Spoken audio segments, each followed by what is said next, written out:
Count Corla. Taoiseach, I want to raise with you a long-standing issue that stretches back almost 15 years. That is the pay dispute involving thousands of Section 39, Section 10 and Section 56 workers who haven't had a meaningful pay increase for those 15 years. As you will agree, I'm sure, Taoiseach, that naming just the Sections 39s, 56s and 10s does a grave disservice to these workers and indeed to the people who depend on the services. These workers are on the front line. They provide essential services every day of the week across health, disability, family support, children, care of older persons, homelessness and addiction. The workers and their trade unions, SIP2, INMO and Forza, have been campaigning to resolve these pay issues and secure pay parity for years now. They are in a situation where they're being paid the same rate in 2023 that they were in 2008. And Taoiseach, you and I very well know that nothing costs the same today as it did in 2008.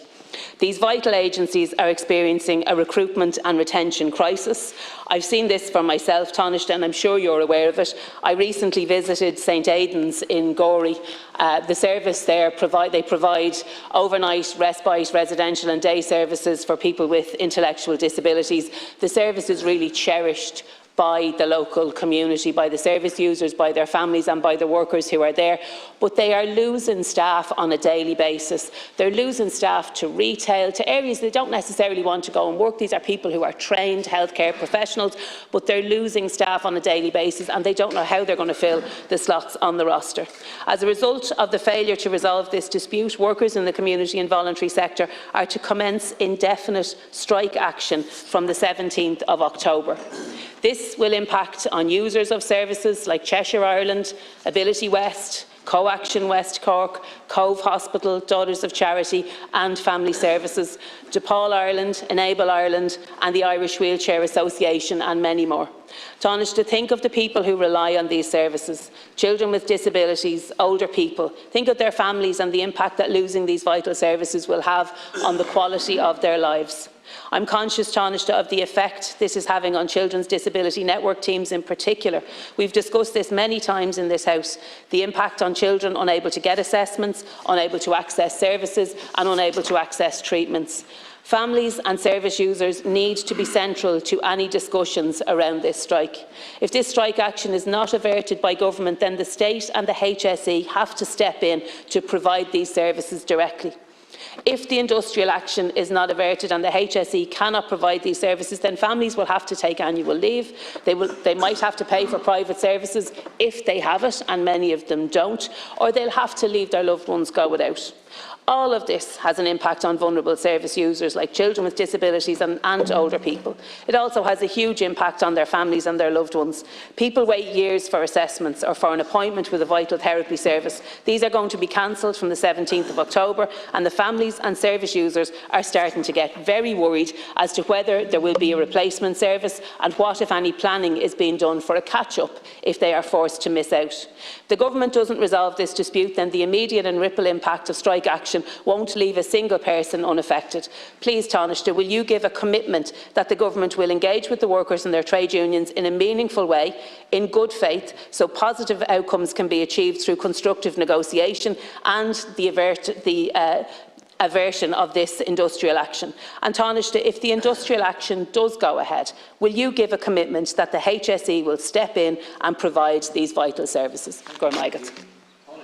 First of all, appreciate the Deputy raising this issue, and I am very well aware of the historic nature of this, particularly in the context of the restoration of FEMPI and the basis upon, or the differentials, if you like, between public service employees in the context of restoration of FEMPI and those working in Section 39 organisations who didn't get the same level of restoration. But it is a more complex terrain in terms of the multiplicity of organisations, scale and size of organisations, and clearly an issue there. We don't in any way disagree that there's an issue there that needs to be resolved, and I'm conscious that the Department of Children, I'd say that in short for the long title, has engaged with the trade unions in relation to this, and we understand the staff and recruitment issues that arise because of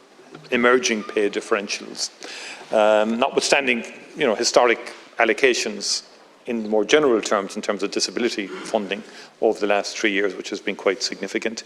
But nonetheless, there are significant issues here. Now, officials from the Department of Children Equality, Disability Integration Youth, they met with and the Department of Health, the HSE too, so they attended a number of engagements at the Work Relations Committee over recent months with the trade unions. That process culminated in an offer being made to unions. The offer was in line with those accepted by community and voluntary staff in other sectors. I think it was amounted to about a 5% increase in funding for pay effective from November 2023, with 3% backdated to April 2023. A commitment to re-engage with trade unions representatives following any further public sector pay agreement was also offered. Now, that offer remains on the table.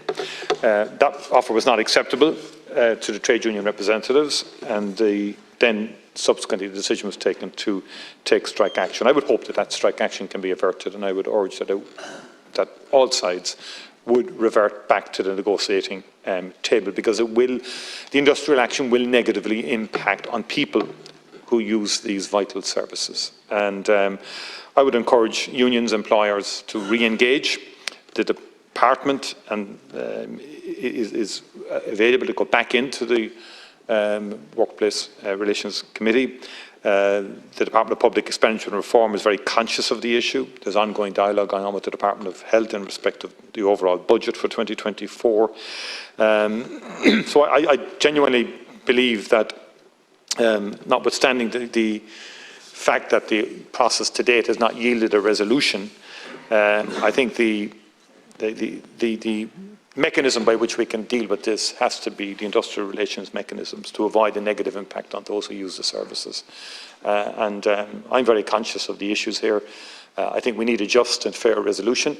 We need a just and fair resolution that is sustainable into the future in respect of future pay agreements. And that has to be in an overall context, because the trend in the last decade has been you settle the public service pay agreement first, and then we enter into discussions with the Section 39 organisations. My view is that the overall framework has to be sustainable into the future for these organisations, because they're providing vital public services. I acknowledge that. And that's, I think, within that framework, there should be a mechanism to try and resolve this. Notwithstanding the complexities, these are privately funded, well, no, sorry, they're statutorily or legally private.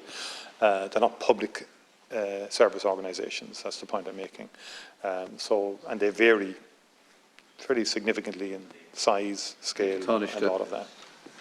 Deputy O'Reilly. They're not public service organisations, but they are providing public services, and they're doing it on wage rates that are way behind those who are their exact and direct equivalent within the public service. Now, you say that you hope the dispute will be resolved. Well, I mean, you can do a little bit more than hope, Taoiseach. You can actually be proactive about it, and I do think that's what the families want to see. Bear in mind, these workers don't want to be on strike. That is the last thing that they want to do. I know this. I know these workers well. I represented them. They do not want to have to do this. They're doing it because they have no option. Now, you reference the community sector, and I do think that's somewhat disingenuous, if I can say that, because there isn't a direct comparator. But where there is a direct comparator is within the public service, within the HSE, within the statutory agency. So we know that they have a direct comparator, and we know that traditionally they would have been linked to those organisations, and that link was broken.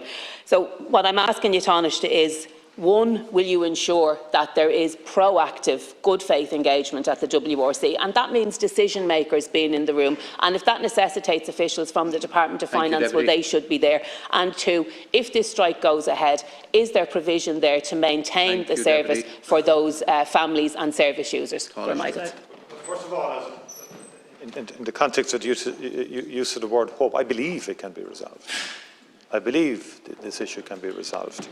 And the Department of Children officials have, as recently as Tuesday, engaged with the trade unions on the issue. And there will be further engagement next week. Minister O'Gorman has informed me of that, and then Minister Rabbitte is very strongly over this. And as far as I'm concerned, this is a priority issue that we need to resolve, and I've been a strong advocate for the resolution of this issue within government, and we all collectively accept the issues. But then accepting, acknowledging this has built up over a decade. The important focus has to be on the process, and the industrial relations process is the process to resolve this, the WRC or the Labour Court. And in my view, that's where we should put our energies together. There's a commitment and there's a will to try and get this resolved, not just in the short term, but I do think we need a more sustainable framework over the medium to longer term in respect of these organisations who are providing vital services to many people across the country. Deputy Jennifer Whitmore.